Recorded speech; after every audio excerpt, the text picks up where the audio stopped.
Dieu aime chacun de nous comme s'il n'y avait qu'un seul de nous.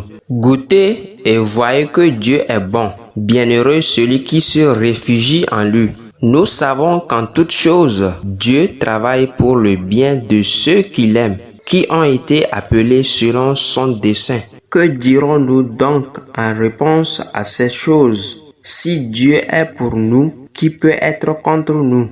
Que Dieu vous remplisse de toute joie et paix si vous vous confiez à lui. Fixons donc nos yeux non sur ce qui est vu, mais sur ce qui est invisible, puisque ce qui est vu est temporaire, mais ce qui est invisible est éternel. Soyez sur vos gardes, tenez ferme dans la foi, soyez courageux, être fort. Soyez fort et courageux, n'ayez pas peur et ne vous effrayez pas à cause d'eux, car Dieu est avec vous. Vous tous qui espérez en Dieu, soyez forts et ayez le courage. On n'a que le bonheur qu'on peut comprendre. On est digne de mépris quand on peut faire des heureux et qu'on ne le fait pas.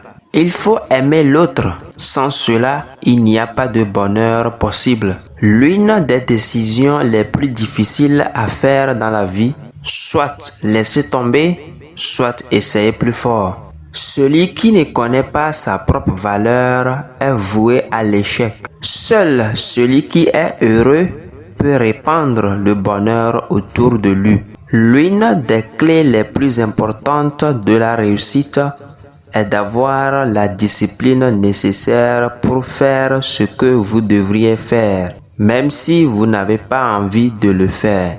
Seul l'arbre qui a subi les assauts du vent est vraiment rigoureux, car c'est dans cette lutte que ses racines, mises à l'épreuve, se fortifient.